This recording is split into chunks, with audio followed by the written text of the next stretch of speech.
കർത്താവിൽ പ്രിയരെ, ഇന്നത്തെ ബൈബിൾ സ്റ്റഡി പ്രാർത്ഥനയോടുകൂടെ നമുക്ക് ആരംഭിക്കാം. സ്വർഗസ്ഥനായ ഞങ്ങളുടെ പിതാവേ, നിന്റെ തിരുനാമം പരിശുദ്ധമാകപ്പെടണമേ. നിന്റെ രാജ്യം വരണമേ. നിന്റെ തിരുവിഷ്ടം സ്വർഗത്തിലെ പോലെ ഭൂമിയിലുമാകണമേ. ഞങ്ങൾക്ക് ആവശ്യമാകുന്ന അപ്പം എന്ന് ഞങ്ങൾക്ക് തരണമേ. ഞങ്ങളുടെ കടക്കാരോട് ഞങ്ങൾ ക്ഷമിച്ചതുപോലെ ഞങ്ങളുടെ കടങ്ങളും പാപങ്ങളും ഞങ്ങളോട് ക്ഷമിക്കണമേ. പരീക്ഷയിലേക്ക് ഞങ്ങളെ പ്രവേശിപ്പിക്കരുത്, പിന്നെയോ ദുഷ്ടൻ ഞങ്ങളെ രക്ഷിച്ചു കൊള്ളണമേ. എന്തുകൊണ്ടെന്നാൽ രാജ്യവും ശക്തിയും മഹത്വവും എന്നേക്കും നിനക്കുള്ളതാകുന്നു. ആമേൻ. കൃപ നിറഞ്ഞ മറിയമേ, നിനക്ക് സമാധാനം. ഞങ്ങളുടെ കർത്താവ് നിന്നോടുകൂടെ. സ്ത്രീകളിൽ നീ വാഴ്ത്തപ്പെട്ടവളാകുന്നു. നിന്റെ ഉദരഫലമായ യേശു മിശിഹ വാഴ്ത്തപ്പെട്ടവനാകുന്നു. ശുദ്ധമുള്ള കന്യക മറിയമേ, തമ്പുരാന്റെ അമ്മേ, പാപികളായ ഞങ്ങൾക്ക് വേണ്ടി ഇപ്പോഴും എപ്പോഴും ഞങ്ങളുടെ മരണസമയത്ത് ദൈവം തമ്പുരാനോട് അപേക്ഷിച്ചു കൊള്ളണമേ. ആമേൻ. ദൈവതിരുനാമത്തിന് മഹത്വം ഉണ്ടായിരിക്കട്ടെ. കർത്താവിൽ പ്രിയരെ, നമ്മള് ഏതാണ്ട് 1.5 മാസത്തോളമായി ബൈബിൾ സ്റ്റഡി നിർത്തിവെച്ചിരിക്കുകയായിരുന്നു. ക്രിസ്മസിനോടനുബന്ധിച്ചുള്ള തിരക്കുകൾ മുഖാന്തരമായിരുന്നു അതങ്ങനെ നിർത്തിവെച്ചിരുന്നത്. എന്നാൽ ഇന്ന് മുതൽ വീണ്ടും പുനരാരംഭിക്കുവാനായിട്ട് ദൈവത്തിൽ ശരണപ്പെടുകയാണ്. നമ്മൾ സങ്കീർത്തനങ്ങളാണല്ലോ പഠിച്ചുകൊണ്ടിരിക്കുന്നത്. പ്രത്യേകിച്ച് 14-ാം സങ്കീർത്തനം വരെ നമ്മൾ ചിന്തിക്കാനും പഠിക്കാനും ധ്യാനിക്കുവാനൊക്കെയുള്ള പരിശ്രമം നടത്തി. ഇന്ന് 15-ഉം 16-ഉം സങ്കീർത്തനങ്ങൾ ചിന്തിക്കുവാനായിട്ട് പഠിക്കുവാനായിട്ട് ഒരു പരിശ്രമം ഈ സമയത്ത് നടത്തുകയാണ്. 15-ാം സങ്കീർത്തനം ആർക്കെങ്കിലും ഒന്ന് വായിക്കാമോ? സങ്കീർത്തനം മുഴുവനും.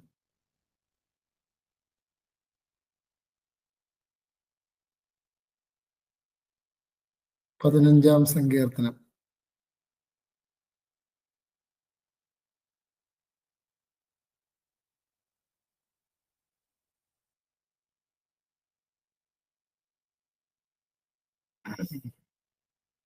ആരുടെയിലും വേദോസം ഇല്ലേ?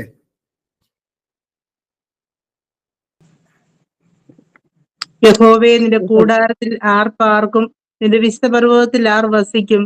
നിഷ്കളങ്കരായി നടന്ന് നീതി പ്രവർത്തിക്കുകയും ഹൃദയപൂർവ്വം സത്യം സംസാരിക്കുകയും ചെയ്യുന്നവൻ, നാവുകൊണ്ട് കുരുള പറയാതെയും തന്റെ കൂട്ടുകാരനോട് ദോഷം ചെയ്യാതെയും കൂട്ടുകാരന് അപമാനം വരുത്താതെയും ഇരിക്കുന്നവൻ, ഭക്ഷണനെ നിന്ദിനായി എണ്ണുകയും യഹോവാഭക്തന്മാരെ ബഹുമാനിക്കുകയും ചെയ്യുന്നവൻ, സത്യം ചെയ്തിട്ടും ഛേദം വന്നാലും മാറാത്തവൻ, തന്റെ ദ്രവ്യം പലിശയ്ക്ക് കൊടുക്കാതെയും കുറ്റമില്ലാത്തവന് വിരോധമായി കൈക്കൂലി വാങ്ങാതെയും ഇരിക്കുന്നവൻ, ഇങ്ങനെ ചെയ്യുന്നവൻ ഒരു നാളും കുലുങ്ങിപ്പോകയില്ല.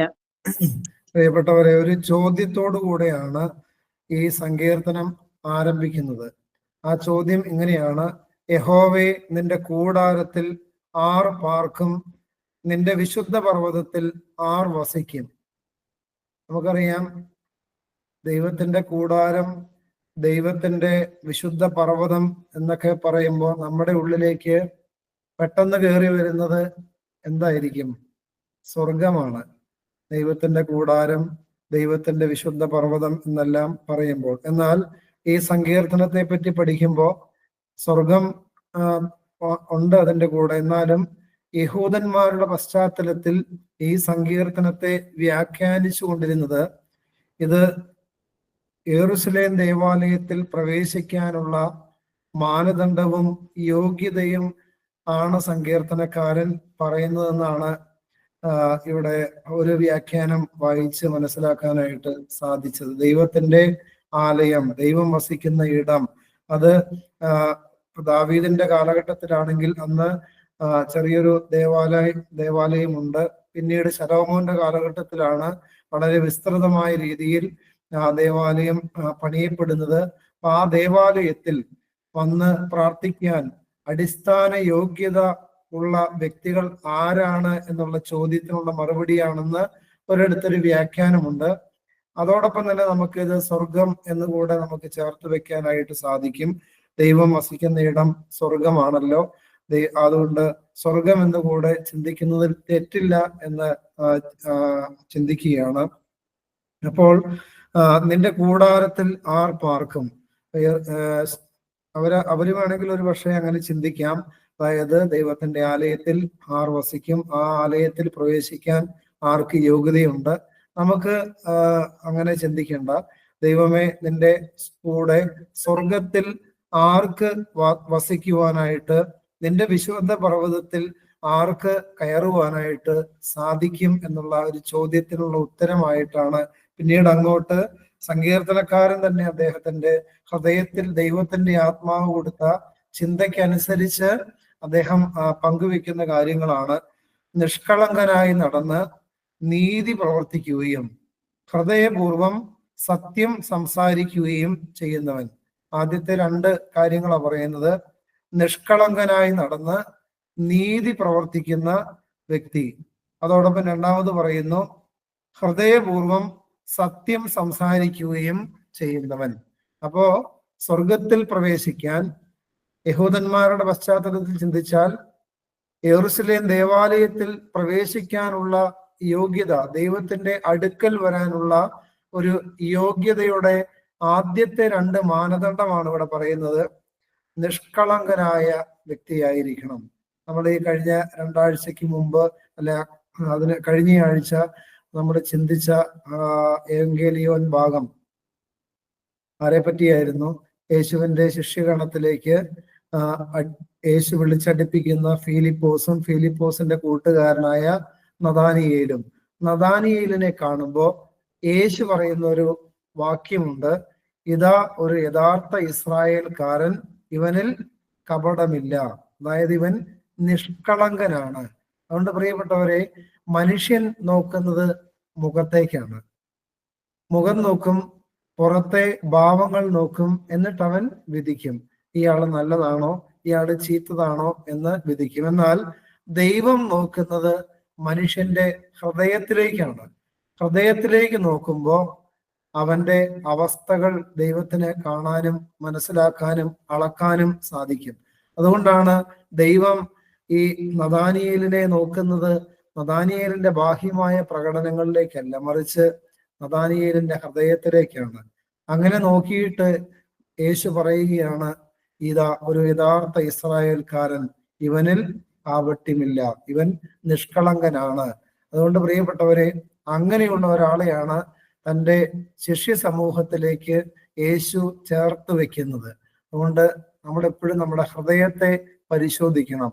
നമ്മുടെ ഹൃദയം നിഷ്കളങ്കമാണോ, നമ്മുടെ ജീവിതം കളങ്കമില്ലാത്തതാണോ എന്ന് ചിന്തിക്കണം. അതായത് മനസ്സിൽ വെറുപ്പും പുറമെ ചിരിയുമാണെങ്കിൽ ആ ജീവിതം കാപട്യമുള്ളതാണ്. മനസ്സിൽ നമുക്ക് ഒരാളോട് കഠിനമായ അകൽച്ചയും എന്നാൽ പുറമെ കാണുമ്പോൾ വലിയ ചിരിയും സന്തോഷവും പ്രകടനങ്ങളൊക്കെ ആണെങ്കിൽ പ്രിയപ്പെട്ടവരെ, അതിന് കാപട്യം എന്ന് പറയും. അങ്ങനെയുള്ളവൻ സ്വർഗത്തിൽ പ്രവേശിക്കുകയില്ല. അങ്ങനെയുള്ളവൻ ദേവാലയത്തിൽ പ്രവേശിക്കാൻ യോഗ്യതയില്ലാത്തവനാണെന്ന് വചനം പഠിപ്പിക്കുകയാണ്. അതുകൊണ്ട് ഹൃദയം പരിശോധിക്കണം. എപ്പോഴും ദൈവസന്നദ്ധിയിൽ ഇരുന്ന് നമ്മൾ നമ്മളെ തന്നെ പരിശോധിക്കണം. അങ്ങനെ പരിശോധിച്ച ഒരു മനുഷ്യനാണ് ദാവീദ്. അതുകൊണ്ടാണ് അദ്ദേഹം ദൈവസന്നദ്ധിയിൽ നിലവിളിച്ച് പ്രാർത്ഥിച്ചു, ദൈവമേ, നിർമ്മലമായൊരു ഹൃദയം എന്നിൽ സ്ഥാപിച്ച് നിന്റെ ആത്മാവിനെ സ്ഥിരമായി എന്നിൽ അവിടുന്ന് പുതുക്കി തരണമേ. കാരണം കാപട്യമുണ്ടായിരുന്നു, കളങ്കമുണ്ടായിരുന്നു ഹൃദയത്തിൽ. ആ കളങ്കമാണ് വ്യഭിചാരത്തിലേക്കും അതുപോലെ തന്നെ കൊലപാതകത്തിനൊക്കെ കൂട്ടുനിൽക്കാനുള്ള സാഹചര്യത്തിലേക്കും ഈ ദാവീദിനെ നയിക്കുന്നത്. അതുകൊണ്ട് പ്രിയപ്പെട്ടവരെ, നമുക്ക് ദൈവസന്നിധിയിൽ പ്രാർത്ഥിക്കാം, ദൈവമേ, നിർമ്മലമായ ഒരു ഹൃദയം തന്ന് നിഷ്കളങ്കനായ അല്ലെങ്കിൽ നിഷ്കളങ്കയായ ഒരു വ്യക്തിയാക്കി എന്നെ രൂപാന്തരപ്പെടുത്തണമേ എന്ന് ദൈവസന്നിധിയിൽ നമുക്കും ആത്മാർത്ഥമായിട്ട് പ്രാർത്ഥിക്കാം. യെഹെസ്കേൽ പ്രവാചകന്റെ പുസ്തകം 36 അധ്യായം എടുക്കാമോ? യെഹെസ്കേൽ പ്രവാചകന്റെ പുസ്തകം 36 അധ്യായം. യെഹെസ്കേൽ 36:25 മുതൽ ഒന്ന് വായിക്കാമോ? ഞാൻ നിങ്ങളുടെ മേൽ നിർമ്മല ജലം തളിക്കും, നിങ്ങൾ നിർമ്മലരായിത്തീരും.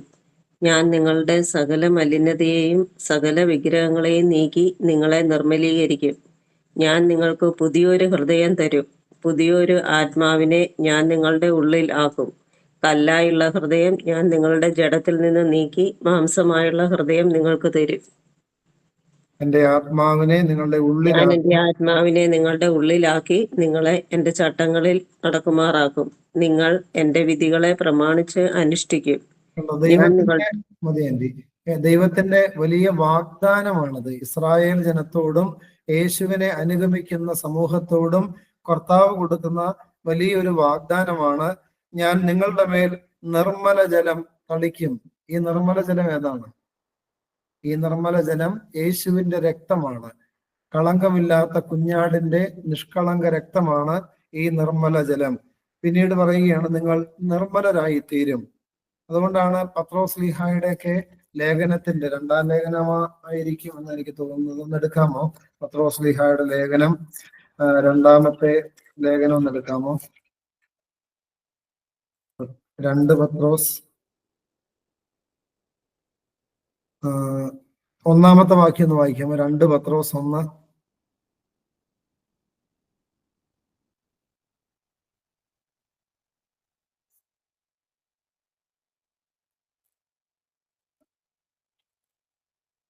രണ്ട് പത്രോസ് അല്ല, 1 പത്രോസ് 2-ാമത്തെ വാക്യം ഒന്ന് വായിച്ചേ. 1 പത്രോസ് 2-ാമത്തെ വാക്യം. പിതാവായ ദൈവത്തിന്റെ മുന്നറിവിന് ഒത്തവണ്ണം ആത്മാവിന്റെ വിശുദ്ധീകരണം പ്രാപിച്ച് അനുസരണം കാണിപ്പാനും യേശു ക്രിസ്തുവിന്റെ രക്തത്താൽ തളിക്കപ്പെടുവാനുമായി വ്രതന്മാരായവർക്ക് എഴുതുന്നത് ഞങ്ങൾക്ക് കൃപയും യേശു ക്രിസ്തുവിന്റെ രക്തത്താൽ തളിക്കപ്പെടാൻ ഈ ഒരു തളിപ്പുണ്ട്. അതുകൊണ്ട് അതിനുവേണ്ടി ആഗ്രഹിക്കണം.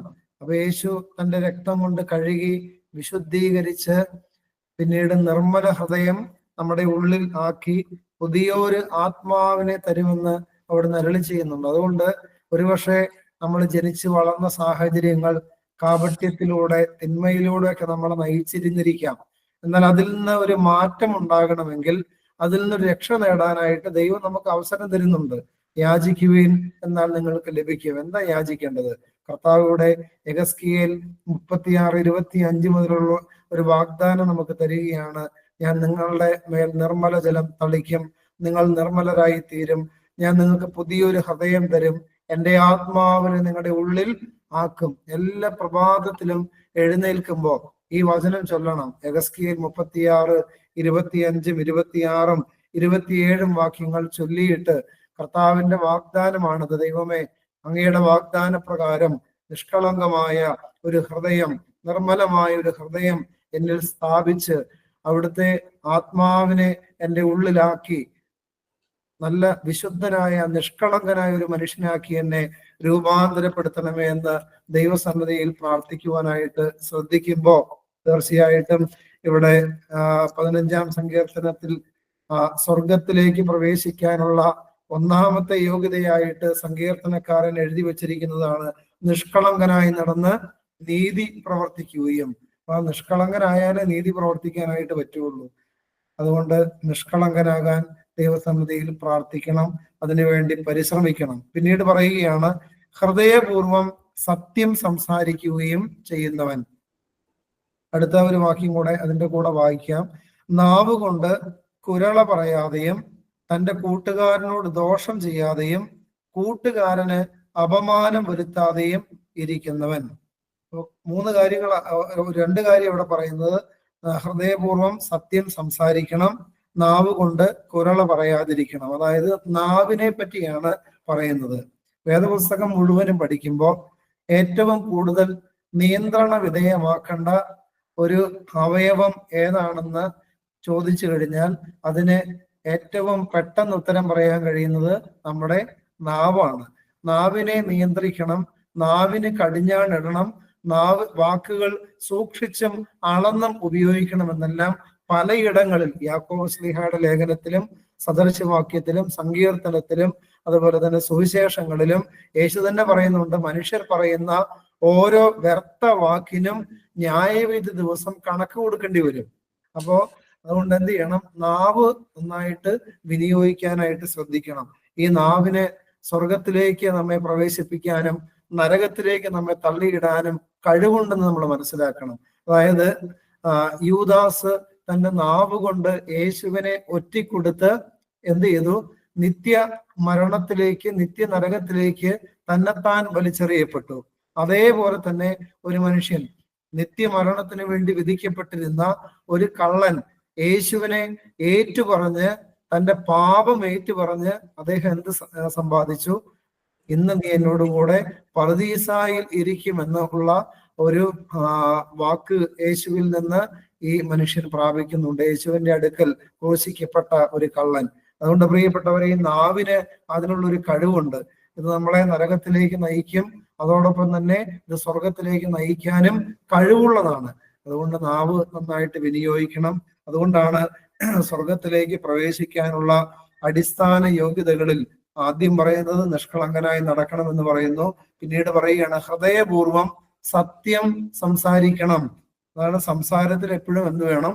സത്യസന്ധത ഉണ്ടാകണം. പിന്നെ പറയുകയാണ് നാവ് കൊണ്ട് കുരള പറയാതിരിക്കാൻ ശ്രദ്ധിക്കണം. കുരള എന്ന് പറഞ്ഞാൽ എന്തൊക്കെയുണ്ട് അതിനകത്ത്? അതായത് മറ്റുള്ളവരെ പറ്റിയുള്ള പരദൂഷണങ്ങൾ, ഏഷണി, അതുപോലെ തന്നെ നിന്ദ്യമായ വാക്കുകൾ, മ്ലേച്ഛമായ സംസാരങ്ങൾ, ഇതെല്ലാം ദൈവാത്മാവിന് വേദനയാണെന്ന് എഫേസ്യ ലേഖനത്തിൽ രേഖപ്പെടുത്തി വെച്ചിട്ടുണ്ട്. 4-ാം അധ്യായം എടുത്ത് വായിച്ചാൽ നിങ്ങൾക്ക് കണ്ടെത്താനായിട്ട് സാധിക്കും. നാവ് ദുർവിനിയോഗം നടത്തുന്നത് ദൈവത്തിന്റെ ആത്മാവിന് വലിയ വേദന സമ്മാനിക്കുന്നതെന്ന് എഴുതി വെച്ചിരിക്കുക. അതുകൊണ്ട് മറ്റുള്ളവരെ കുറ്റം വിധിക്കുന്ന സ്വഭാവം ഇതെല്ലാം ഉണ്ടെങ്കിൽ അതൊന്നും നമുക്ക് സ്വർഗരാജ്യത്തിലേക്ക് പ്രവേശിക്കുന്നതിന് വലിയ വിഘാതം സൃഷ്ടിക്കുമെന്ന് മനസ്സിലാക്കുവാനായിട്ട് ശ്രദ്ധിക്കണമേ. പിന്നീട് പറയുകയാണ് തന്റെ കൂട്ടുകാരനോട് ദോഷം ചെയ്യാതെയും കൂട്ടുകാരന് അപമാനം വരുത്താതെയും ഇരിക്കുന്നവൻ. അതായത് കൂട്ടുകാരൻ, ആരാണ് എൻ്റെ കൂട്ടുകാരൻ എന്ന്, അല്ലെങ്കിൽ ആരാണ് എൻ്റെ അയൽക്കാരൻ എന്ന് യേശുവിനോട് ഒരിക്കൽ ചോദിക്കുമ്പോഴാണ് യേശു ആരെ പറ്റി പറയുന്നത്? യേശു ശമരിയ എന്ന് പറഞ്ഞ ആന്റി, മേരി ആന്റി, ശമരിയാക്കാരനെ ആ ഉപമ യേശു തന്നെയാണല്ലോ പറയുന്നത്. ഒരു പരീശനും ഒരു പുരോഹിതനും ഒരു ശമരിയാക്കാരനും മുറിവേറ്റ് കടന്ന ഒരു മനുഷ്യനെ ഓടുള്ള സമീപനത്തെ പറ്റി പറയുന്നുണ്ട്. അതുകൊണ്ട് ആരാണ് എൻ്റെ സഹോദരൻ എന്ന് ചോദിച്ചാൽ, ആരാണ് കൂട്ടുകാരൻ എന്ന് ചോദിച്ചാൽ, ഈ ഭൂമിയിൽ എല്ലാവരെയും അങ്ങനെ കാണണമെന്ന് ദൈവം ആഗ്രഹിക്കുന്നുണ്ട്. അതുകൊണ്ട് തന്നെയാണ് കൂട്ടുകാരന് അപമാനം വരുത്തരുത്. നമ്മുടെ വാക്ക് കൊണ്ടോ നമ്മുടെ പ്രവൃത്തി കൊണ്ടോ നമ്മുടെ എന്തെങ്കിലും പ്രവർത്തന രീതികൾ കൊണ്ടോ മറ്റുള്ളവർക്ക് അപമാനമോ വേദനയോ അപഹാസ്യമായ അവസ്ഥകളോ ഉണ്ടാകാതിരിക്കാനായിട്ട് ശ്രദ്ധിക്കണമെന്ന് ഇവിടെ വചനം പഠിപ്പിക്കുകയാണ്. പിന്നീട് പറയുകയാണ് വഷളനെ നിന്ദിനായി എണ്ണുകയും യഹോവ ഭക്തന്മാരെ ബഹുമാനിക്കുകയും ചെയ്യുന്നവൻ, സത്യം ചെയ്തിട്ടും ഛേദം വന്നാലും മാറാത്തവൻ. 3 കാര്യങ്ങളാണ് പറയുന്നത്. വഷളനെ നിന്ദിനായി എണ്ണുകയും, അതായത് ഇത് പുതിയ നിയമത്തിലേക്ക് വരുമ്പോൾ കർത്താവ് പറയുന്നുണ്ട്, നിങ്ങൾ അവിശ്വാസികളുമായി ഇണയില്ലാപ്പിണ കൂടരുത് എന്ന് ഒരു വചനം രേഖപ്പെടുത്തി വെച്ചിരിക്കുക. കാരണം അങ്ങനെയുള്ളവരുടെ കൂടെ നടന്നാൽ എന്ത് സംഭവിക്കും? ഉള്ള വിശ്വാസം കൂടെ നഷ്ടപ്പെടാനായിട്ട് സാധ്യതയുണ്ട്. അതുകൊണ്ട് യേശു ശിഷ്യന്മാരോട് പലപ്പോഴും പറയാറുണ്ടായിരുന്നു, നിങ്ങൾ പരീശന്മാരുടെയും സാധുക്യരുടെയും പുളിച്ച മാവിനെ സൂക്ഷിച്ചു കൊള്ളണം. എന്താ ഈ പുളിച്ച മാവ്? അവരുടെ തെറ്റായ പഠിപ്പിക്കലുകളെ, തെറ്റായ ഉപദേശങ്ങളെ നിങ്ങൾ സൂക്ഷിക്കണം, അത് കേൾക്കരുതെന്ന് യേശു തന്റെ ശിഷ്യന്മാർക്ക് മുന്നറിയിപ്പ് കൊടുത്തായിരുന്നു. കാരണം ആ ഉപദേശം കേട്ടാൽ, പുളിച്ച മാവ് എന്നാ പറയുന്നത്, പുളിക്കാത്ത മാവായ നല്ല വിശ്വാസം 99.9% നമ്മുടെ ഹൃദയത്തിലുണ്ടെങ്കിലും ഈ പുളിച്ച വർത്തമാനങ്ങൾ അല്ലെങ്കിൽ അവിശ്വാസത്തിന്റെ വർത്തമാനങ്ങൾ കേൾക്കാനായിട്ട് പോയാൽ ബാക്കിയുള്ളതെല്ലാം നമുക്ക് നഷ്ടപ്പെടുമെന്ന് യേശു തന്നെ വെളിപ്പെടുത്തുകയാണ്. അതുകൊണ്ടാണ് വഷളനെ നിന്ദിനായി എണ്ണണം. ആരെയും വെറുക്കണമെന്നല്ല ഇതുകൊണ്ട് ഉദ്ദേശിക്കുന്നത്, ആരെയും മാറ്റി നിർത്തണമെന്നല്ല ഉദ്ദേശിക്കുന്നത്, മറിച്ച് നമ്മുടെ വിശ്വാസത്തിന് കളങ്കം വരുത്തുന്ന കൂട്ടുകെട്ടുകളിലേക്ക് പോകരുതെന്നാണ് വചനം പഠിപ്പിക്കുന്നത്. പിന്നീട് പറയുകയാണ് യഹോവ ഭക്തന്മാരെ ബഹുമാനിക്കുകയും ചെയ്യുന്നവൻ. യഹോവ ഭക്തന്മാരെ ആരാണ് ആദ്യമായിട്ട് ബഹുമാനിക്കുന്നതെന്ന് അറിയാമോ? യഹോവ ഭക്തന്മാരെ ആരാ കൂടുതലായിട്ട് ബഹുമാനിക്കുന്നത്?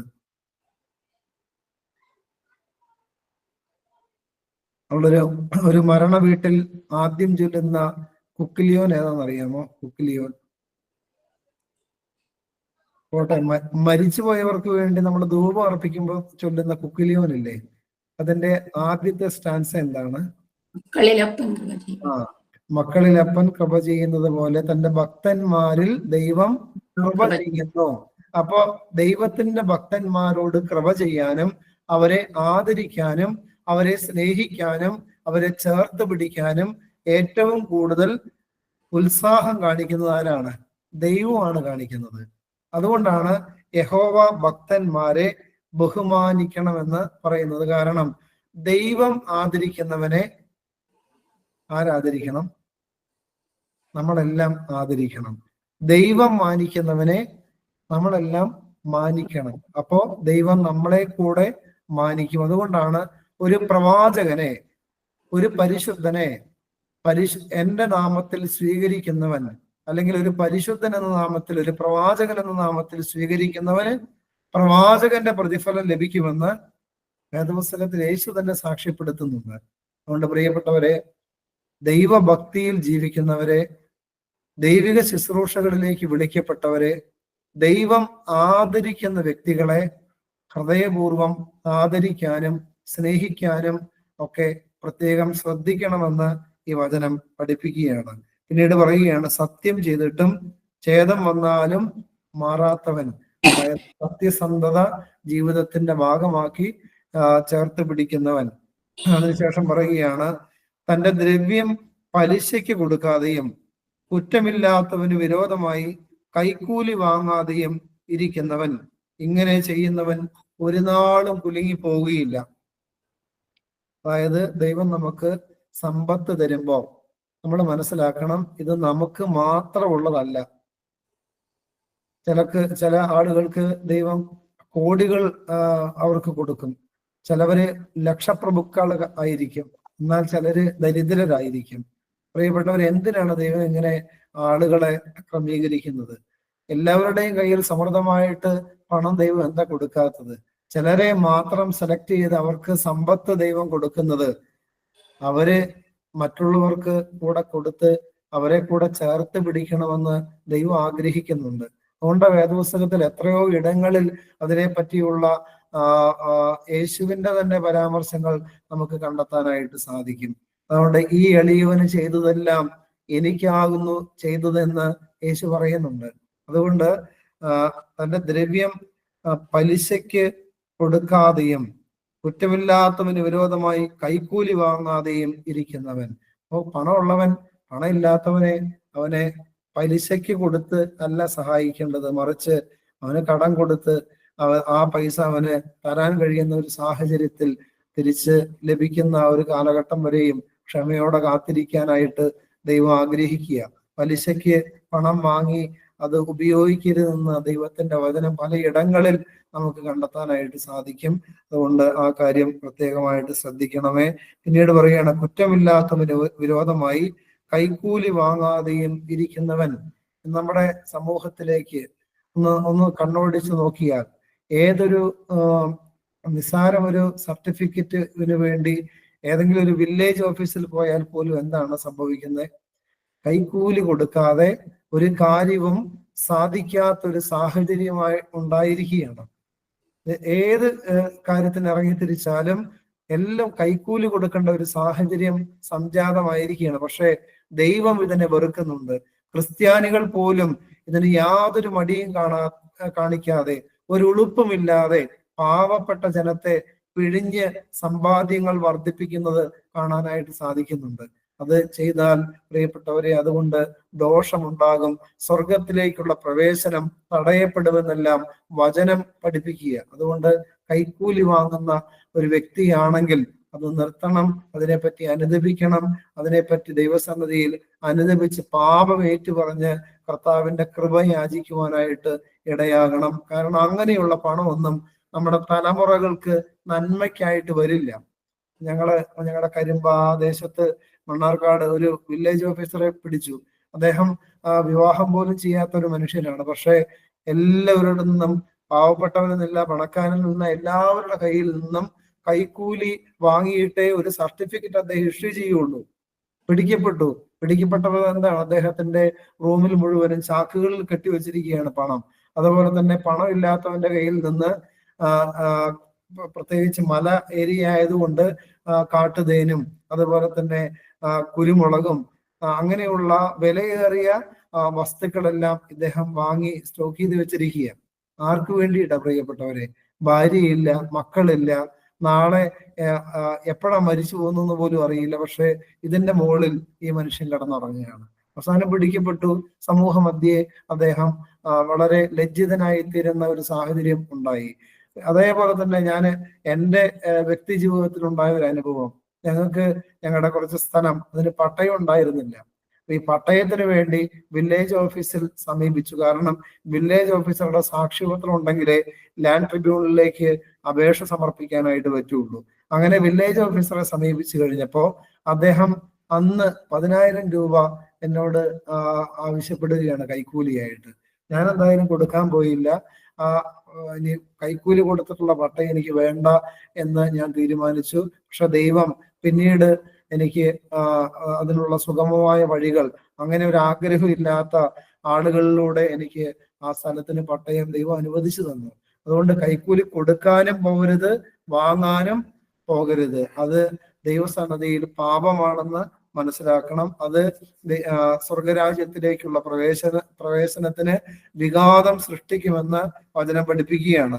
അതുകൊണ്ട് 15-ാം സങ്കീർത്തനം, ദൈവമേ നിന്റെ കൂടാരത്തിൽ ആർ വസിക്കും, നിന്റെ വിശുദ്ധ പർവ്വതത്തിൽ ആർ പാർക്കുമെന്ന് ഉള്ള ചോദ്യത്തിനുള്ള മറുപടിയാണ് നിഷ്കളങ്കനായി നടന്ന് നീതി പ്രവർത്തിക്കുകയും ഹൃദയപൂർവ്വം സത്യം സംസാരിക്കുകയും നാവുകൊണ്ട് കുരള പറയാതെയും കൂട്ടുകാർക്ക് ദോഷം ചെയ്യാതെയും ജീവിക്കുന്നവൻ, വഷളനെ നിന്ദിനായും യഹോവഭക്തന്മാരെ ആദരിക്കുകയും ചെയ്യുന്നവൻ, സത്യം ചെയ്തിട്ട് ഛേദം വന്നാലും മാറാത്തവൻ, പലിശയ്ക്ക് കടം കൊടുക്കാത്തവൻ, കൈക്കൂലി വാങ്ങാത്തവൻ, ഇങ്ങനെയുള്ളവൻ സ്വർഗത്തിൽ വസിക്കുമെന്ന് രേഖപ്പെടുത്തി വെച്ചിരിക്കുക.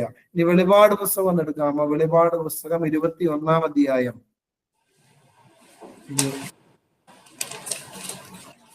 വെളിപാട് നമുക്കറിയാലോ, വരാൻ പോകുന്ന കാര്യങ്ങളെ പറ്റിയുള്ള മുൻകൂട്ടിയുള്ള പ്രവചനമാണ്.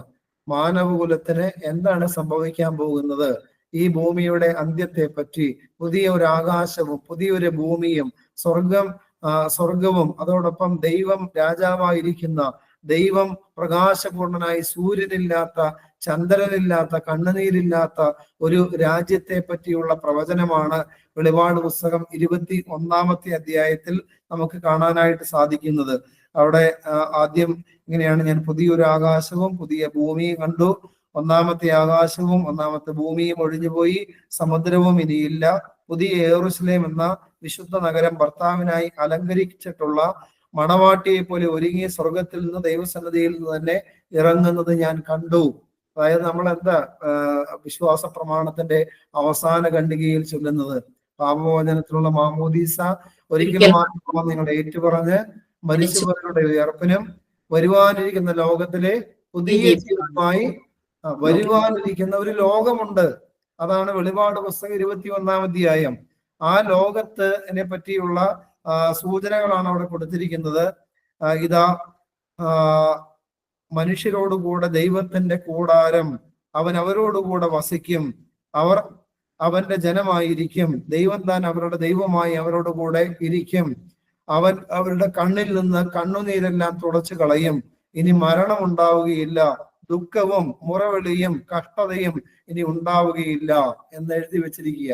അപ്പൊ ഈ ഒരു സ്വർഗരാജ്യത്തിലേക്ക് ഉള്ള ക്ഷണമാണ് ഈ ജീവിതത്തിൽ കർത്താവ് മാനസാന്തരത്തിലൂടെ നമ്മളോട് ആവശ്യപ്പെടുന്നത്. അതുകൊണ്ടാണ് 15-ാം സങ്കീർത്തനത്തിൽ പറയുന്നത് പോലെയുള്ള ഒരു ജീവിത അന്തസ്സിലേക്ക് പ്രവേശിക്കണമെന്ന് വചനം പഠിപ്പിക്കുന്നത്. ഈ അധ്യായത്തിന്റെ 8-ാമത്തെ വാക്യം ഒന്ന് വായിക്കാമോ? 21-ാം അധ്യായം 8-ാമത്തെ വാക്യം വായിക്കാമോ?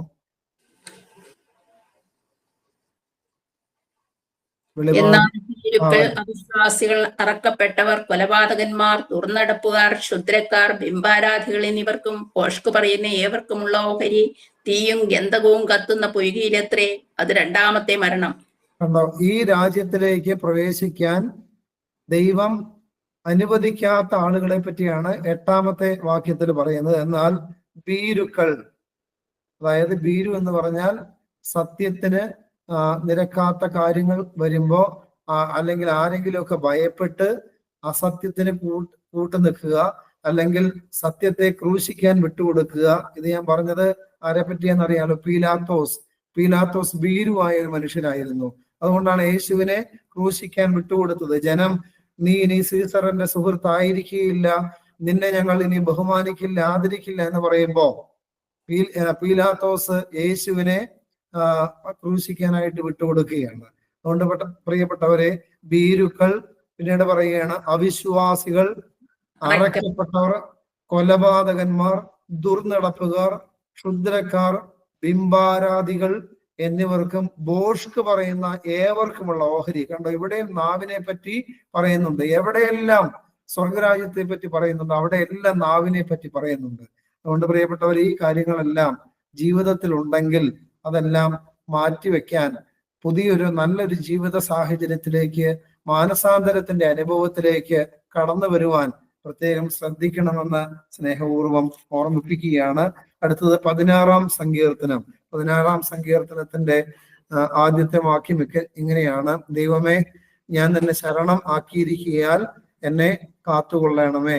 എത്ര മനോഹരമായ ഒരു പ്രാർത്ഥനയാണ്. ദൈവമേ, ഞാൻ നിന്നെ ശരണം ആക്കിയിരിക്കയാൽ എന്നെ കാത്തുകൊള്ളണമേ. ശരണം എന്ന വാക്കിന് ഒത്തിരി ആഴമുണ്ട്. ഒരു കുഞ്ഞ്, ഒരു കൈക്കുഞ്ഞ്, ആ കുഞ്ഞ് ഏറ്റവും കൂടുതൽ ശരണം വെക്കുന്നത് ആരില്ല? അതിന്റെ അമ്മയിലാണ്, ഇല്ലേ? ആ അമ്മയുടെ കരങ്ങളിൽ ഇരിക്കുമ്പോൾ, അല്ലെങ്കിൽ അമ്മയുടെ മാറോട് ചേർന്ന് കിടക്കുമ്പോൾ ആ കുഞ്ഞിന് എന്തെങ്കിലും ടെൻഷൻ ഉണ്ടോ? ഒന്നുമില്ല, ഒരാകുലതയില്ല. വളരെ സമാധാനത്തിൽ, സംതൃപ്തിയിൽ ആ കുഞ്ഞ് കിടക്കും. ഇതേപോലെയാണ് ദൈവത്തിൽ ആശ്രയിക്കുക, ദൈവത്തിൽ ശരണപ്പെടുക എന്ന് പറയുമ്പോൾ ഒരു ആകുല ചിന്തയുമില്ലാതെ ദൈവം നടത്തും, ദൈവം പരിപാലിക്കും, ദൈവം നോക്കിക്കോളും എന്ന് മക്കളോടൊക്കെ പറഞ്ഞ് അങ്ങനെ ബലപ്പെടുത്തുന്ന, ആശ്വസിപ്പിക്കുന്ന ആളുകളെ കണ്ടിട്ടല്ലേ? അവരെ ആണ് നമുക്ക് പറയാൻ പറ്റുക അവർ ദൈവത്തിൽ ശരണം വെച്ചിരിക്കുന്നു. നമ്മൾ അങ്ങനെ ചെയ്യുന്നവരാണെങ്കിൽ നമ്മുടെ ശരണം ആരില്ല? ദൈവത്തിലാണ്. അതുകൊണ്ട് പ്രിയപ്പെട്ടവരെ, ഈ സങ്കീർത്തനക്കാരനും ദൈവിക ശരണം നന്നായിട്ടുള്ള വ്യക്തിയായിരുന്നു. അതുകൊണ്ട് അദ്ദേഹം പറയുന്നേ, ദൈവമേ, ഞാൻ നിന്നെ ശരണമാക്കിയിരിക്കയാൽ എന്നെ കാത്തുകൊള്ളണമേ. ഞാൻ യഹോവയോട് പറഞ്ഞത്, നീ എന്റെ കർത്താവാകുന്നു, നീ ഒഴികെ എനിക്ക് ഒരു നന്മയും ഇല്ല. പ്രിയപ്പെട്ടവരെ, നമ്മൾ എപ്പോഴും മനസ്സിലാക്കണം, കർത്താവ് ഒഴികെ നമുക്ക് ഒരു നന്മയും ഇല്ല. കാരണം നമ്മൾ വളർത്തുന്ന നമ്മുടെ മക്കള് വാർദ്ധക്യ കാലഘട്ടത്തിൽ നമ്മളെ നോക്കൂ എന്ന് എന്തെങ്കിലും തരത്തിലുള്ള ഉറപ്പുണ്ടോ? ഒരു ഉറപ്പുമില്ല. നമ്മുടെ ജീവിത പങ്കാളി നമ്മളെ എന്തെങ്കിലും ചതിക്കുമെന്ന് നമുക്ക് പറയാൻ പറ്റുമോ? ഇപ്പൊ വലിയ സ്നേഹത്തിലായിരിക്കും, പക്ഷെ എപ്പോഴെങ്കിലും ഒരു അവിശ്വസ്തത വന്നു പോകാൻ സാധ്യതയുണ്ടോ എന്ന് ചോദിച്ചാൽ സാധ്യതയുണ്ട്. അതുപോലെ തന്നെ നമ്മുടെ കൂട്ടുകാർ എന്തെങ്കിലും നമ്മളെ ചതിക്കാനോ അല്ലെങ്കിൽ വഞ്ചിക്കാനോ സാധ്യതയുണ്ടോ എന്ന് ചോദിച്ചാൽ സമൂഹത്തിൽ എന്തെല്ലാം ഉദാഹരണങ്ങളുണ്ട്. നമ്മുടെ ജീവിതത്തിൽ തന്നെ എത്ര അനുഭവങ്ങളുണ്ട്, ഇല്ലേ? നമ്മൾ വിശ്വസിച്ച, നമ്മൾ ആശ്രയിച്ച, നമ്മൾ സങ്കേതം പ്രാപിച്ച അനേക മനുഷ്യർ, അനേക ബന്ധുമിത്രാദികൾ നമ്മളെയൊക്കെ ഒറ്റപ്പെടുത്തുന്ന സാഹചര്യങ്ങൾ ഉണ്ടായിട്ടില്ലേ? അതുകൊണ്ടാണ് സങ്കീർത്തനക്കാരൻ പറയുന്നത്, ഞാൻ യഹോവയോട് പറഞ്ഞത്, നീ എന്റെ കർത്താവാണ്, നീ ഒഴികെ എനിക്ക് ഒരു നന്മയും ഇല്ല. നമുക്ക് ഇങ്ങനെ തന്നെയാ പ്രിയപ്പെട്ടവരെ. പെറ്റ അമ്മ നിന്നെ ഉപേക്ഷിച്ചാലും ഞാൻ നിന്നെ ഉപേക്ഷിക്കില്ലെന്ന് യെശയ്യാ പ്രവാചകന്റെ പുസ്തകത്തിലൂടെ ദൈവത്തിന്റെ വചനം ദൈവം നമുക്ക് പകർന്നു വെച്ച് തരുന്നുണ്ട്.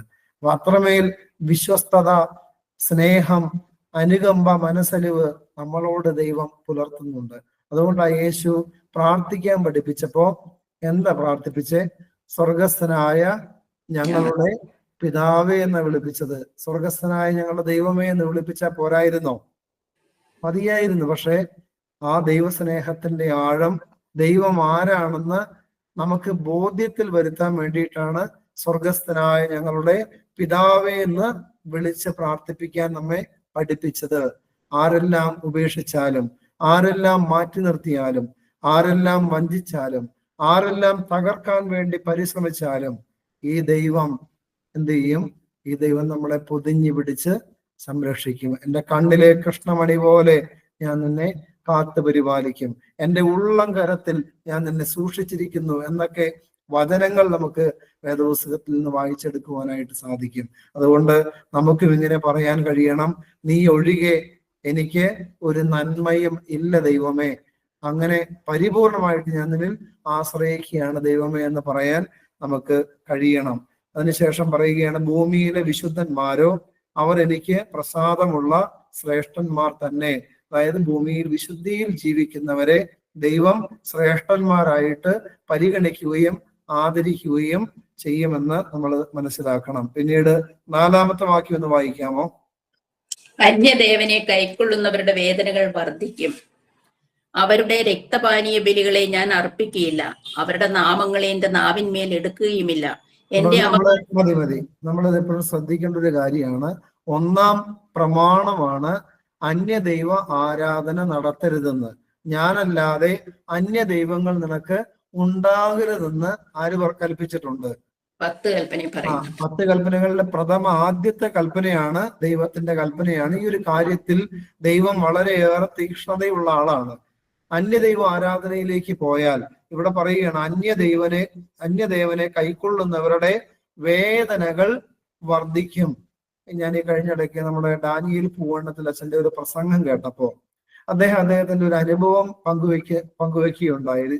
അത് എങ്ങനെയാണ്, അദ്ദേഹത്തിന്റെ ധ്യാന കേന്ദ്രത്തിന്റെ അടുത്ത് നല്ലൊരു അപ്പച്ചൻ, പ്രായം ചെന്ന ഒരു അപ്പച്ചനാണ്. നല്ല ഒരു അപ്പച്ചൻ എപ്പോഴും അച്ഛൻ്റെ അടുത്ത് വരും, അച്ഛനെ കാര്യങ്ങളൊക്കെ അന്വേഷിക്കും. അച്ഛന് ഭക്ഷണം ഇല്ലെങ്കിൽ ഭക്ഷണം കൊണ്ടുവന്ന് കൊടുക്കും. അതുപോലെ അച്ഛൻ എന്ന് പറഞ്ഞാൽ വലിയ സ്നേഹമാണ്. പള്ളിയിൽ വരും, എല്ലാ കാര്യത്തിലും പങ്കെടുക്കും. പക്ഷെ ഒരു സുപ്രഭാതത്തിൽ ഈ അപ്പച്ചനെ കാണാനില്ലാതായി. പിന്നീട് അച്ഛൻ അന്വേഷിച്ച് വീട്ടിൽ ചെല്ലുമ്പോ അപ്പച്ചൻ മരണശയ്യയിലാണ്, മരിക്കാറായി കിടക്കുകയാണ്. ശരീരം മുഴുവനും രോഗപീഠകൾ ഉണ്ടായി, ശരീരത്തിൽ പലയിടത്തും അഴുകി വല്ലാത്ത ദുർഗന്ധം വമിപ്പിച്ച് വലിയ പ്രയാസത്തിൽ ഈ അപ്പച്ചൻ കിടക്കുകയാണ്. അപ്പൊ മകൻ എന്ത് ചെയ്തു? മകന് മനസ്സിലായി ഇനി ജീവിതം മുന്നോട്ട് ഉണ്ടാവില്ല എന്ന് മനസ്സിലായി. പള്ളിയിൽ വികാരിയച്ഛനോട് സംസാരിച്ച് ഒരു പുതിയ കല്ലറയൊക്കെ പണിയിപ്പിച്ച് അപ്പച്ചന്റെ മരണത്തിന് വേണ്ടി കാത്തിരിക്കുകയാണ്. അതുകൊണ്ട് പ്രിയപ്പെട്ടവരെ, പിന്നെ ഈ ഡാനിയേലച്ഛന് ഈ അപ്പച്ചനോട് വലിയ സ്നേഹമായിരുന്നു. കാരണം വലിയ കരുതലും സ്നേഹത്തിന്റെ വാക്കുകളൊക്കെ ഉള്ളത് കൊണ്ട് വലിയൊരു കരുതലായിരുന്നു. ദൈവത്തോട് പ്രാർത്ഥിച്ച് ഈ വീട്ടിൽ വന്ന് പ്രാർത്ഥിച്ച് അതിന്റെ കൂദാശയൊക്കെ ചെയ്ത് ഒക്കെ ചെയ്തതിന് ശേഷം അച്ഛന്റെ ഉള്ളിൽ ദൈവാത്മാവ് കൊടുത്ത ഒരു ചിന്തയാണ്, ഈ അപ്പച്ചൻ ഇങ്ങനെ അന്യദൈവ ആരാധനയ്ക്ക് പോകാറുണ്ടായിരുന്നു എന്ന് ചോദിക്കുമ്പോ ഈ മകൻ അച്ഛനെ ഒരു റൂമിലേക്ക് കൂട്ടിക്കൊണ്ടുപോയിട്ട് ആ റൂം തുറന്നു കാണിക്കുകയാണ്. അവിടെ സകലവിധ കൂടോത്രവും മന്ത്രവാദവും എല്ലാ അന്യദൈവ ആരാധനകളും ഒക്കെ ആയിട്ട് ഈ മനുഷ്യൻ ചെയ്തു കൂട്ടിയ തിന്മകളുടെ ഒരു ആകത്തുകയായിട്ട് ആ റൂമിൽ എല്ലാം കൂട്ടിയിട്ടിരിക്കുക. കൂടോത്രത്തിന്റെ വസ്തുക്കൾ, ചരട്, അങ്ങനെയുള്ള സാധനങ്ങളെല്ലാം എന്ത് ചെയ്തിരിക്കുക? അവിടെ കൂട്ടിയിട്ടിരിക്കുക. പ്രിയപ്പെട്ടവരെ, ഇത് ദൈവത്തിന്റെ ആത്മാവ് കൊടുത്ത ചിന്തയായിരുന്നു. അങ്ങനെ ഇതെല്ലാം എടുത്ത് കളയിപ്പിച്ചു. എന്നിട്ട് അപ്പച്ചനോട് ഇതിന്റെ കാര്യങ്ങളെ പറ്റി പറഞ്ഞു കൊടുത്തു. അപ്പൊ ഈ മകനും ഈ അപ്പച്ചന്റെ ഭാര്യയൊക്കെ പറയുകയാണ്, നല്ല ഭക്തനാണ്, ദൈവത്തെ സ്നേഹിക്കുന്നവനാണ്, പള്ളിയിൽ വരും, അവിടുത്തെ എല്ലാ കാര്യങ്ങളിലും ആക്റ്റീവായിട്ട് പങ്കെടുക്കും. പക്ഷേ എന്തെങ്കിലും ഒരു പ്രയാസമോ ഒരു പ്രതിസന്ധിയോ വന്നാൽ നേരെ അവിടെ പോകും, മന്ത്രവാദിയുടെ അടുത്തും ക്ഷുദ്രക്കാരന്റെ അടുത്തും ചെന്ന് അവിടുന്ന് പറയുന്ന കാര്യങ്ങളെല്ലാം ഇവിടെ വീട്ടിൽ വന്ന് ചെയ്യും. അപ്പൊ അതുകൊണ്ടാണ് ഈ മനുഷ്യന്റെ ജീവിതം വലിയ വേദനയിലേക്ക് വീണു പോവുകയാണ്.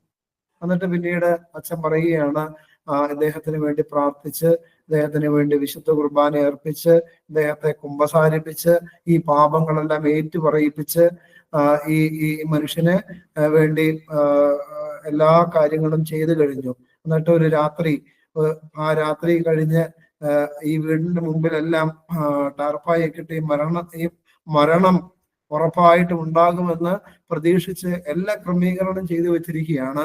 അച്ഛൻ പറയുകയാണ്, അന്ന് രാത്രി അതിശക്തമായൊരു മഴ പെയ്ത് ആ അപ്പന് വേണ്ടി ഉണ്ടാക്കിയ കല്ലറ, ആ ഒരു കല്ലറ മാത്രം ഇടിഞ്ഞു പൊളിഞ്ഞു പോകുന്ന രീതിയിൽ അവിടെ ഒരു മണ്ണിടിച്ചിലുണ്ടായി. അങ്ങനെ ഒത്തിരി ഒരു പ്രയാസത്തിന്റെ ഒരു സന്ധ്യ ഉണ്ടായി എന്ന് പറയുക. പിറ്റേ ദിവസം ഈ അപ്പച്ചൻ വീണ്ടും എഴുന്നേറ്റ് ദൈവത്തെ ആരാധിക്കുന്ന ഒരു സാഹചര്യത്തിലേക്ക് കടന്നു വരികയാണ്. പ്രിയപ്പെട്ടവരെ, എന്തുകൊണ്ടാണ് ഈ മനുഷ്യന്റെ ജീവിതത്തിൽ ഇങ്ങനെ ഒരു ദുർഘടമായ ഒരു കാലഘട്ടം ഉണ്ടായത്? അതിന്റെ കാരണം അന്യദൈവ ആരാധനയിലേക്ക് മാറിപ്പോയത് കൊണ്ടാണ്. അതുകൊണ്ട് നമ്മൾ എപ്പോഴും ചിന്തിക്കണം, നമുക്ക് ഒരൊറ്റ ദൈവമേ ഉള്ളൂ, പിതാവും പുത്രനും പരിശുദ്ധ റൂഹായുമായ സത്യ ഏക ദൈവം. ഈ ദൈവത്തിന് നമ്മുടെ ജീവിതത്തിൽ ചെയ്തു തരാൻ പറ്റാത്ത ഒരു കാര്യവുമില്ല. ഏത് മേഖലയിലും ഏത് അവസ്ഥയിൽ നിന്നും നമ്മളെ രക്ഷിക്കാൻ കഴിയുന്നവനാണ് നമ്മൾ വിശ്വസിക്കുന്ന, നമ്മൾ ആശ്രയിക്കുന്ന ഈ ദൈവം, ജീവിക്കുന്ന ദൈവം. ഈ ഒരു ദൈവം മാത്രമേ ഉള്ളൂ. ഇത് പറയാനും ഇത് പ്രഖ്യാപിക്കാനും ഇത് വിശ്വസിക്കാനും നമ്മൾ എപ്പോഴും പരിശ്രമിക്കണം. അതുകൊണ്ടാണ് അന്യദൈവനെ കൈക്കൊള്ളുന്നവരുടെ വേദനകൾ വർദ്ധിക്കും, അവരുടെ രക്തപാനീയ ബലികളെ ഞാൻ അർപ്പിക്കുകയില്ല, അവരുടെ നാമങ്ങളെ എൻ്റെ നാമിന്മേൽ എടുക്കുകയുമില്ല. അതായത് ദൈവങ്ങളുടെ നാമങ്ങൾ പോലും ഉച്ചരിക്കരുതെന്ന് പഴയ നിയമത്തിൽ ഒരു വചനമുണ്ട്. അതുകൊണ്ടാണ് സങ്കീർത്തനക്കാരൻ പറയുന്നത്, അവരുടെ നാമങ്ങൾ പോലും എൻ്റെ നാവിൽ ഞാൻ എടുക്കുകയില്ല. എന്നിട്ട് പിന്നീട് അദ്ദേഹം പ്രഖ്യാപിക്കുകയാണ്, എൻ്റെ അവകാശത്തിന്റെയും പാനപാത്രത്തിന്റെയും പങ്ക് യഹോവയാകുന്നു, നീ എനിക്കുള്ള ഓഹരിയെ പരിപാലിക്കുന്നു. അപ്പോ ഞാൻ ആശ്രയിക്കുന്നതും ഞാൻ ശരണപ്പെടുന്നതും ദൈവമേ നിന്നിലാണ്. ഞാൻ അന്യ ദൈവങ്ങളുടെ പുറകെ പോകുന്നില്ല. അവിടുന്ന് മാത്രമാണ് എൻ്റെ ദൈവം, അവിടുന്ന് മാത്രമാണ് എൻ്റെ അവകാശം, എൻ്റെ പാനപാത്രത്തിന്റെ പങ്ക് അങ്ങാണെന്ന് അദ്ദേഹം പ്രഖ്യാപിക്കുകയാണ്. അതിനുശേഷം അളവ് 7-8 വായിക്കാമോ? 7-8. ബുദ്ധി ഉപദേശിച്ചു തന്ന യഹോവയെ ഞാൻ വാഴ്ത്തും, രാത്രികാലങ്ങളിലും എന്റെ അന്തരംഗം എന്നെ ഉപദേശിക്കുന്നു. ഞാൻ യഹോവയെ എപ്പോഴും എന്റെ മുമ്പിൽ വച്ചിരിക്കുന്നു, അവൻ എന്റെ വലത്ത് ഭാഗത്തുള്ളത് കൊണ്ട് ഞാൻ കുലുങ്ങിപ്പോകയില്ല. 7-ാമത്തെ വാക്യം, എനിക്ക് ബുദ്ധി ഉപദേശിച്ചു തന്ന യഹോവയെ ഞാൻ വാഴ്ത്തും, രാത്രികാലങ്ങളിലും എന്റെ അന്തരംഗം എന്നെ ഉപദേശിക്കുന്നു. ഇതാണ് ദൈവത്തിൽ ആശ്രയിച്ച് ദൈവം തന്നെ ശരണമായിട്ട് ജീവിക്കുന്ന വ്യക്തികൾക്ക് ദൈവം തന്നെ നടക്കേണ്ട വഴികൾ, പ്രവർത്തിക്കേണ്ട പ്രവർത്തനങ്ങൾ, സംസാരിക്കേണ്ട വാക്കുകൾ, ഇതെല്ലാം ദൈവം തന്നെ ബുദ്ധി ഉപദേശിച്ചു കൊടുക്കുമെന്ന് പറയുകയാണ്. അദ്ദേഹത്തിന്റെ അനുഭവത്തിന്റെ വെളിച്ചത്തിലാണ് ഇത് പറയുന്നത്.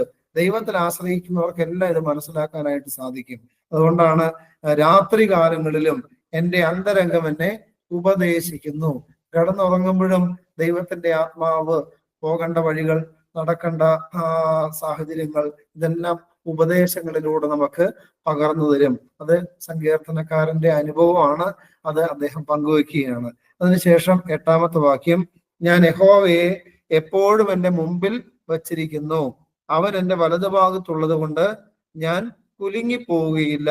അതുകൊണ്ട് എൻ്റെ ഹൃദയം സന്തോഷിച്ച് എൻ്റെ മനസ്സ് ആനന്ദിക്കുന്നു, എൻ്റെ ജഡവും നിർഭയമായി വസിക്കും. പ്രിയപ്പെട്ടവരെ, സങ്കീർത്തനക്കാരൻ പറയുകയാണ്, എൻ്റെ ഹൃദയം അതുകൊണ്ട് സന്തോഷിച്ച് എൻ്റെ മനസ്സ് ആനന്ദിക്കുന്നു. അപ്പൊ ഈ സങ്കീർത്തനക്കാരന് അദ്ദേഹത്തിന്റെ ദാവീദിന്റെ സങ്കീർത്തനം എന്ന് തന്നെയാണ് എഴുതി വെച്ചിരിക്കുന്നത്. ദാവീദിന്റെ ജീവിതം എടുത്തു നോക്കിയാൽ ഇതുപോലെ പ്രയാസങ്ങളിലൂടെ, വേദനകളിലൂടെ, ഞെരുക്കങ്ങളിലൂടെ കടന്നുപോയ ഒരു മനുഷ്യൻ പഴയ നിയമത്തിൽ ഒത്തിരി പേരുണ്ട്. അത്രമേൽ വേദനകളിലൂടെ കടന്നുപോയ മനുഷ്യനാണ് ആര്? ദാവീദ്. ആട്ടിടയനായിരുന്നു, അങ്ങനെ പ്രയാസങ്ങളോട് ജീവിച്ചു. പിന്നീട് രാജകൊട്ടാരത്തിലേക്ക് വന്നു, ശൗലിന്റെ കൂടെ ജീവിക്കുന്നു. പിന്നീട് ശൗലിന്റെ ഉപദ്രവങ്ങൾ ഏറ്റുവാങ്ങേണ്ടി വരുന്നു. ശൗല് കൊല്ലാൻ വേണ്ടി പരക്കം പാഞ്ഞ് നടക്കുകയാണ്. അങ്ങനെ കാടുകളിലും അതുപോലെ വനങ്ങളിലും മരുഭൂമിയിലൊക്കെ പോയി ജീവിക്കേണ്ട നേരത്തിന് ഭക്ഷണമില്ല, മാറി ഉടുക്കാൻ വസ്ത്രമില്ല. ഇങ്ങനെയുള്ള സാഹചര്യത്തിലൂടെ കടന്നു പോകേണ്ടി വന്നു. പിന്നീട് രാജാവായി വാഴിക്കപ്പെട്ടു. പക്ഷെ അപ്പോഴും തീരുന്നില്ല, മകൻ എതിരായി തീരുന്നു, മകൻ കൊല്ലാൻ വേണ്ടി പരിശ്രമിക്കുന്നു. ഇങ്ങനെ ജീവിതത്തിൽ എന്നും പ്രയാസങ്ങൾ മാത്രം നേരിട്ടൊരു വ്യക്തിയാണ് ദാവീദ്. പക്ഷെ ദാവീദ് പറയുകയാണ്, എൻ്റെ ഹൃദയം സന്തോഷിച്ച് എൻ്റെ മനസ്സ് ആനന്ദിക്കുന്നു. പ്രിയപ്പെട്ടവരെ, നമുക്കുമില്ല പ്രയാസങ്ങളും പ്രതിസന്ധികളും, നമുക്കുമില്ല ദുഃഖങ്ങളും ഞെരുക്കങ്ങളും. പക്ഷെ നമുക്കിങ്ങനെ പറയാൻ സാധിക്കുമോ, എൻ്റെ ഹൃദയം സന്തോഷിച്ച് എൻ്റെ മനസ്സ് ആനന്ദിക്കുന്നു? അങ്ങനെ പറയാൻ നമുക്ക് സാധിക്കാത്തതിന്റെ കാരണം, സങ്കീർത്തനക്കാരന് സാധിച്ചതിന്റെ കാരണമാണ് 8-ാമത്തെ വാക്യം. ഞാൻ യഹോവയെ എപ്പോഴും എൻ്റെ മുമ്പിൽ വച്ചിരിക്കുന്നു, അവൻ എൻ്റെ വലതുഭാഗത്തുള്ളത് കൊണ്ട് ഞാൻ കുലുങ്ങിപ്പോവുകയില്ല. എപ്പോഴും മുമ്പിൽ വെച്ചിരിക്കുന്നു എന്ന് പറഞ്ഞാൽ എപ്പോഴും ചിന്തയിൽ ആരാ? ദൈവം. യേശു. എപ്പോഴും ഇങ്ങനെ യേശുവിനെ പറ്റി ചിന്തിക്കുന്നു. യേശു എന്നെ നടത്തും, യേശു എന്നെ പരിപാലിക്കും, യേശു എന്നെ സ്നേഹിക്കുന്നു, യേശു എന്നെ കരുതും. ഇങ്ങനെയുള്ള ചിന്തകൾ കൊണ്ട് ജീവിക്കുകയാണ്. അതുകൊണ്ട് എപ്പോഴും ദൈവത്തെ മുന്നിൽ കാണുക, അങ്ങനെ കണ്ട് ജീവിക്കുക. അതിന്റെ കൂടെ തന്നെ പറയുകയാണ്, അവൻ എൻ്റെ വലതുഭാഗത്തുള്ളത് കൊണ്ട് ഞാൻ കുലുങ്ങി പോവുകയില്ല. ദാവീദിന്റെ കൂടെ ദൈവം എപ്പോഴെങ്കിലും പ്രത്യക്ഷത്തിൽ നടന്നായിരുന്നോ? ഇല്ല. പക്ഷെ ദാവീദ് വിശ്വസിക്കുകയാണ്, ദൈവം എൻ്റെ കൂടെയുണ്ട്, ദൈവം എൻ്റെ മുമ്പിലുണ്ട്, എൻ്റെ വലതുഭാഗത്തുണ്ട്. ആ ഒരു വിശ്വാസമാണ് അദ്ദേഹത്തെ സന്തോഷവാനാക്കി ആനന്ദവാനാക്കി തീർക്കുന്നത്. അതുകൊണ്ട് നമ്മൾ എപ്പോഴും ചിന്തിക്കണം, ഭയപ്പെടേണ്ട, ഞാൻ നിന്റെ കൂടെയുണ്ട്. എത്ര തവണയാണ് ദൈവം ഇത് ദൈവജനത്തോട് ആഹ്വാനം ചെയ്യുന്നത്. അതുകൊണ്ട് പ്രിയപ്പെട്ടവരെ, ദൈവം നമ്മുടെ കൂടെയുണ്ട് എപ്പോഴും. ആ ഒരു ബോധ്യം നമ്മുടെ മനസ്സിൽ ഉണ്ടായാൽ തന്നെ നമുക്ക് എപ്പോഴും സന്തോഷത്തോടെ ജീവിക്കാനായിട്ട് സാധിക്കും, ആനന്ദത്തോടു കൂടെ ജീവിക്കാൻ സാധിക്കും. ദൈവം കൂടെ ഉണ്ടെങ്കിൽ നമ്മളെ ആർക്ക് തകർക്കാൻ പറ്റും? സാത്താന് പറ്റുമോ? ദുഷ്ടമനുഷ്യർക്ക് പറ്റുമോ? ഏതെങ്കിലും സാഹചര്യങ്ങൾ നമ്മളെ തളർത്തി കളയുമോ? ഒരിക്കലുമില്ല. കാരണം ഇസ്രായേൽ ജനത്തെ പകൽ മേഘസ്തംഭമായി രാത്രി അഗ്നിതൂണായി മരുഭൂമിയിലൂടെ നടത്തിയവൻ, ചെങ്കടലിനെ രണ്ടായിട്ട് വിഭജിച്ച് ഉണങ്ങിയ നിലത്തോടുകൂടെ നടത്തിയവൻ, ഭക്ഷണമില്ലാത്ത സാഹചര്യം വന്നപ്പോ സ്വർഗീയ മാലാഖമാർക്ക് ഉണ്ടായിരുന്ന മന്ന ഈ ജനത്തിന് വർഷിപ്പിച്ചു കൊടുത്തവൻ, എന്താ നമുക്ക് ചെയ്തു തരാത്തെ? പഴയ നിയമ ജനത്തെക്കാൾ ഉപരി നമുക്ക് എന്തുമാത്രം ദാനങ്ങളാ ദൈവം തന്നേ. ഇതാ എൻ്റെ ശരീരം വാങ്ങി ഭക്ഷിക്കുവീൻ, ഇതാ എൻ്റെ രക്തം വാങ്ങി കുടിക്കുവീൻ. അതായത് തന്നെ പറിച്ച് കീറി ദൈവം നമുക്ക് തന്നു. ഇതിൽ കൂടുതൽ ഇനി എന്താ തരാനുള്ളത്? ആ ദൈവത്തിന്റെ മക്കളാണ് നമ്മള്. അതുകൊണ്ട് ആ ദൈവത്തെ മുന്നിൽ വെച്ചാൽ, ആ ദൈവം വലത്തും ഇടത്തുമുണ്ട് എന്ന് വിശ്വസിച്ചാൽ, പിന്നെ ഹൃദയത്തിൽ ആനന്ദം ഉണ്ടാകും, മനസ്സിൽ സന്തോഷം ഉണ്ടാകും. ഈ സങ്കീർത്തനക്കാരനെ പോലെ ആ ഒരു അവസ്ഥയിലൂടെ കടന്നു പോകാൻ നമുക്ക് സാധിക്കണം. പിന്നീട് അദ്ദേഹം പറയുകയാണ്, നീ എൻ്റെ പ്രാണനെ പാതാളത്തിൽ വിടുകയില്ല, നിന്റെ പരിശുദ്ധനെ ദ്രവത്വം കാണുവാൻ സമ്മതിക്കുകയുമില്ല. ഇത് യേശു ക്രിസ്തുവിനെ പറ്റിയുള്ള ഒരു പ്രവചനം ആണെന്ന് നമുക്കറിയാം. ഇതിനെ പ്രത്യേകിച്ച് ദുഃഖ വെള്ളിയാഴ്ചയൊക്കെ ഈ വചനങ്ങളൊക്കെ നമ്മൾ ഉപയോഗിക്കുന്നുണ്ട് യേശുവിനെ കുറിക്കുവാൻ വേണ്ടി. പക്ഷെ ഇത് ദാവീദ് പറയുന്നത് ദാവീദിനെ പറ്റിയാണ്. നീ എൻ്റെ പ്രാണനെ പാതാളത്തിൽ വിടുകയില്ല, നിന്റെ പരിശുദ്ധനെ ദ്രവത്വം കാണുവാൻ സമ്മതിക്കുകയില്ല. ദൈവത്തിൽ ആശ്രയിച്ച് ദൈവത്തിൽ ശരണപ്പെട്ട് ജീവിക്കുന്ന ഞാൻ നശിച്ചു പോകില്ലെന്ന് ദാവീദ് ഹൃദയത്തിൽ പറയുകയാണ്.